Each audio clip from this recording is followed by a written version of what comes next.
Phụ kiện điện thoại xịn sò, Visen họ bán cả kho set này. Nhiều món công dụng cực hay, sướng điện thoại mà sướng cả tay người dùng. Visen, ông trùm về phụ kiện điện thoại.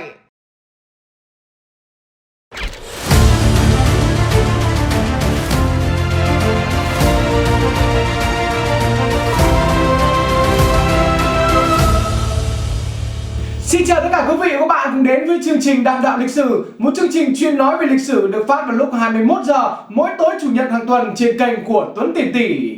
Đạo diễn phim Cuộc chiến 10.000 ngày Michael McClellan từng nhận định đường Trường Sơn triển khai trong điều kiện cổ xưa như thế kỷ thứ 2 trước công nguyên, nhưng những trận đánh trong đường mòn lại áp dụng kỹ thuật tiên tiến báo hiệu thế kỷ 21.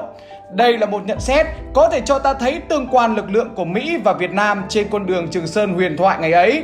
Như đã biết trong số trước, những chiếc máy bay AC-130 ngày đó đã biết sử dụng thiết bị nhìn đêm hồng ngoại, thiết bị khuếch đại ánh sáng mờ tới 4.000 lần, phát hiện tia lửa điện khi ô tô hoạt động. Thế nên bất cứ chỗ nào có ô tô đang chạy, địch đều có thể biết để cho quân ta đánh phá vào những chiếc xe chở hàng chi viện cho chiến trường miền Nam.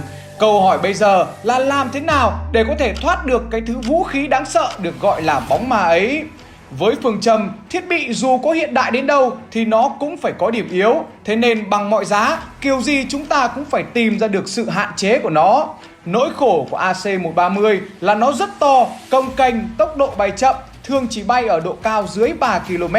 Chính những điều đó đã khiến cho AC-130 không dám bay vào ban ngày vì sợ pháo bắn hạ. Điều này vô tình đã khiến cho bài toán chi viện vào trong chiến trường miền Nam của bộ đội ta trở nên dễ dàng hơn được phần nào.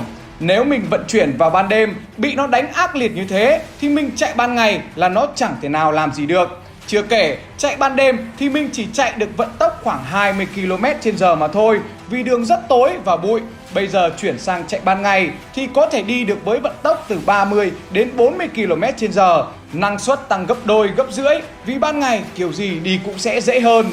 Thế nhưng khổ cái, gọi là đi ban ngày cho oai chứ chả ai dám đi đúng giờ công chức nhà nước cả. Vì hồi đó máy bay trinh sát của Mỹ rất thính. Những loại máy bay trinh sát như OV-10 nó kêu o trên đầu suốt cả ngày. Thấy mục tiêu là nó ném bom khói xuống để gọi máy bay khác vào giải thảm.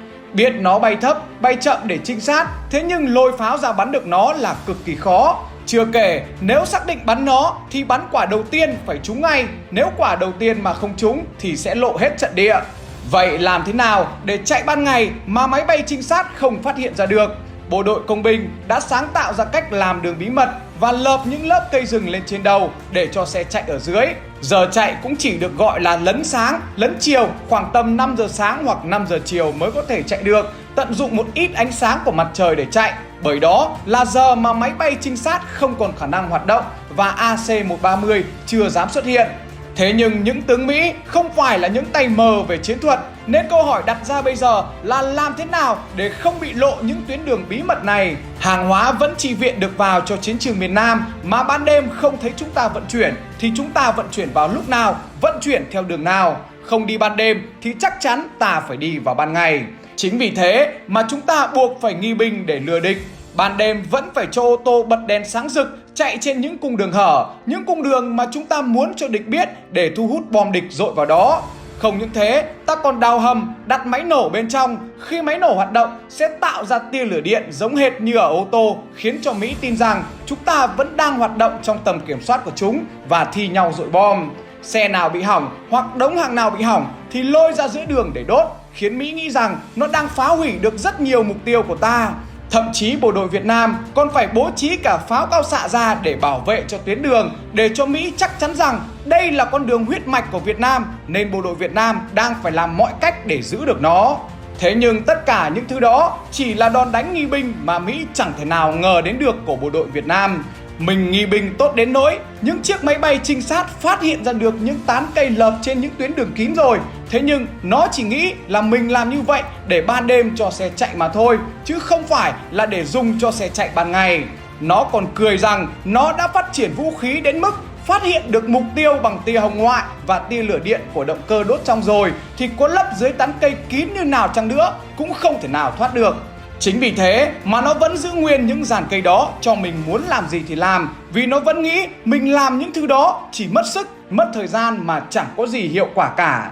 Tuy nhiên, cuối cùng thì địch cũng biết ta đã chuyển từ chạy đêm sang chạy ngày để chi viện cho chiến trường miền Nam, và rồi cái gì đến cũng phải đến. Những chiếc máy bay chiến đấu ban ngày không có những thiết bị điện tử hiện đại giống như ban đêm, nên buộc tướng Anton Slay phải đưa máy bay AC-130 ra ban ngày để phát hiện mục tiêu của ta mà đánh phá.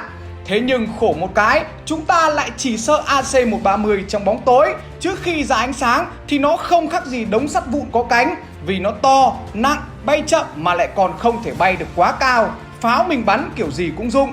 Hơn nữa, thời gian tờ mờ sáng và xế chiều đó thì máy bay trinh sát của Mỹ lại chả thể nào nhìn thấy được pháo ta đang nằm ở đâu mà ném bom khói gọi đồng đội.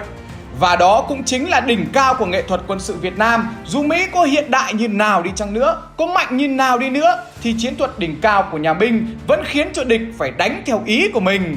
Sau khi bắn hạ hai máy bay AC-130 vào ngày 29 và ngày 30 tháng 3 năm 1972, thì lúc này Mỹ đã phải đưa AC-130 ra khỏi tuyến chi viện chiến lược.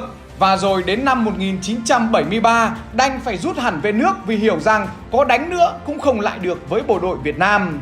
Vậy câu hỏi đặt ra là tại sao máy bay đánh mình suốt hàng năm trời như thế mà nó lại không hề biết gì về những tuyến đường kín mà mình vẫn vận chuyển? Mình giấu kiểu gì mà nó không thể biết được, để rồi sau khi miền Nam được giải phóng, Trung tướng Đồng Sĩ Nguyên có trông thấy một tấm bản đồ Trường Sơn tại tổng hành dinh của quân đội Sài Gòn và mỉm cười. Hóa ra hơn chục năm qua họ cũng đã biết tới sự tồn tại của nó, nhưng chỉ là biết cho vui chứ không có tác dụng gì cho các chiến thuật quân sự. Vậy bộ đội Việt Nam đã giấu các tuyến đường kín đó như thế nào?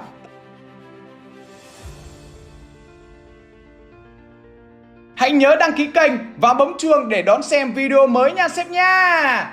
Vâng, và chương trình Đàm Đạo Lịch Sử ngày hôm nay xin phép được tạm dừng tại đây. Xin cảm ơn sự quan tâm theo dõi của tất cả quý vị và các bạn. Và hãy nhớ đăng ký cho kênh Tuấn Tiền Tỷ để em đạt được 1 triệu sub đấy nha!